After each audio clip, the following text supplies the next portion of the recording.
baddi malee saree jenne qaniidhaan ashamaa akkam jirtu hordoftoonni qeddoo yootee marti keessan siniin jechaa har'aanis maayikii qabadheen dhufe maayikii kana dura jechuudha namadhaan na barsiisee jechuudha yeroo meeqa gaafadhe yooti bara isheenii dhugaan siniin jedhe energiitii inni ilaalti nu barsiisin jedheen viidiyoon hojjedhuuti nu barsiisin jedheen keessaanii hangam akka nama dhiphisu waan an beekuuf jechuudha nama tokkodhaaf erguudhaaf har'a garuu naa gale kanadhaanii sumattidhaan nama fakkeenyaadhaa fi walaloo walaleessinee geessinee suura irratti idiitii ittiin goonuudha jechuudha kan biraa miti.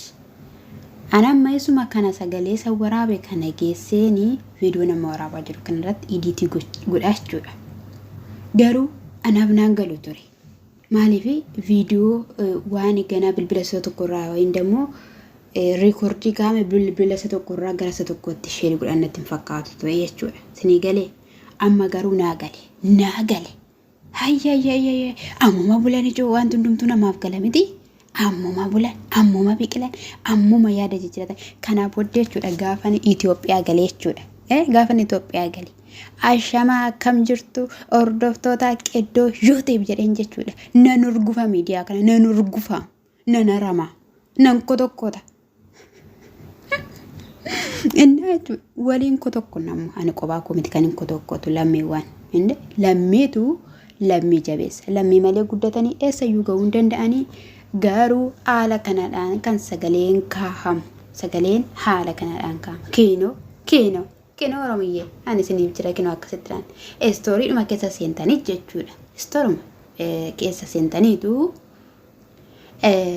riikoordiidhuma jettanii barreessitu maqaa isaallee isinii galuu baate jechuudha ingiliffa kana faana yoo walloltu ta'e jechuudha sanaa booddee filannoo isinii fida maayikii kan qabatta afaanitti jirti kan immoo simmuma jedhee riikoordiin kan gochuudhaaf jedhu jira yeroo sana kinoo akkanatti bakka ergitan akkatti hin lakkaa'u kanachuun lakkaa'aa jira jechuudha hubadhaa akkasitti dhaani kan isaan maayikii itti fayyadaman garuu bilbila isa tokkodhaanii riikoordii godhuu kaameraadhaan waraabuu jechuudha.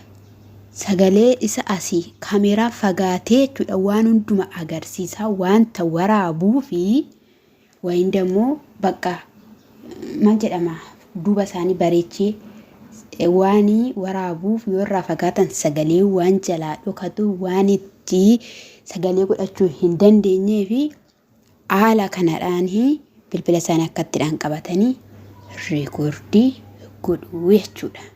Akkasitti kinoo Yetabbatu dubartittiin ishiin taratti lakkaa dhugumadha. Bifanaa kenni malee ogummaa wallaarraan baradha ishiin jette saratte sun har'a darbee nu bira geessun dhuguma jechuudha. Dhuguma lakkaa'e yalla lakkaa'e sinis immoo sabskraayibii laayikii godhaate jechuudha. Lammii bira akkanaa godha hangarraatti namni viidiyoo beeku hin jiru namittiin jechuudha bayettiidha garuu maalumaaf akka ishiin kutaa sarraatanyaatti iddoo carqiin tokkofamutti kushiinaa bakkee carqiin miicamu waanuma isheen jechuudha waayifii dhoowwiteef naa galuu dide jechuudha. Anis immoo obsaanii aannan goromsaa dhugaadhaan obsineetum dabarsina inneetidha kan yaadaa jirru bitadheen jechuudha bitadhee galeen jechuudha inkatta godha hojjedha mana keessa ammayyuu tana mana keessa waan taa'ee jedhu natti fakkaatu gaafan biyya gale arree takaallaan irraa citte ishuman ta'a ana iddoo kanatti takaallaan meedhamatti ishuman biyya keenya keessatti baarkiin hojjetamaa jira. Amboo baay'ee bareedaa jirti. Amboo duwwaa immoo miti. Boorana nan deema. Biyya hayyootaa nan deema. Finfinnee bakkee garaagaraa Aroo Wancii kootu immoo jettan immoo bakka sin jettan nan dhufa. Baaliyyeen as fakkijjee Macam mana ada kiyat tinggalin nanggal. Qaxxenetti gala micaatti qaxxenetti gala garuu waan tokko waan sodaadhu beektu oduun odeessa karrika wanni naa dheeratu maalla dhibee naa dheeratu jedhee nanidha. Waan inni sodaadhu akkammaa kanatti namoonni baay'ee wal boccooquu wal ciru YouTube kanarratti lakkajoo imbooyina kutaa sanatti taaba'u. Gaafa isaa warra YouTube dhufanii akkas nagoota qabettesen akkana nagoota qabettesen gaafa jedhan abadan imbooyina dhugaa rabbiin booyina hin sobusan imbooyina kumaatama isaan argine jirra akka isaan soban jechuudha. Mike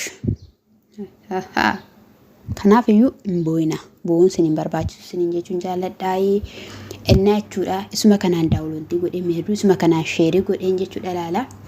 Bilbilama viidiyoo waraabu kana keessaa waan inni dileetii godhe sun sinitti mee osoo nan sissa jedhu remove bakka jettu tuqe black story delete ishi godhe delete. Bilbilichi aaraadha. Bilbilinni kun dulloomeera waggaa ja'a hanga irraatti garuu hojjechaa jira dhugaan sinin jedha. Inni ariifatu malee jechuudha waan hundumayyuu akkatti hin hojjetu garuu hin ariifatu dadhabaa dhufee jira jechuudha. Isa kanadha seenaa guddaa na biraa qaba bilbilli kunis maal isin taasaa ture wanta irraanfadhee jirani bakka irraanfadhee jira qalbiin koo meegaafan viidiyoo jedhu gaafa waan ta'e godhu jechuudha. Qalbiin koo tokko bakka hojii kootiin hin jiru dhugaa rabbii namitti dhuma bira jaritti dhuma bira na jira jechuudha.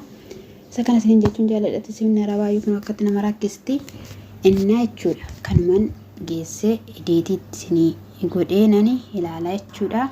Argitaa miti rakinoo kinoo akkas garuu ani beeku YouTube'n ini kutaa ta'u hin beeku ani dani screen isaa sanitti agarsiise isiniin jechuun jaalladhannaayi akkas. Ashama akkam jirtu hordoftoonni Qeddoo YouTube marti keessan kan keessaa fi kan haalaa almeesuu sinin jaaladha akkanatti dhaaniidha bagan bare.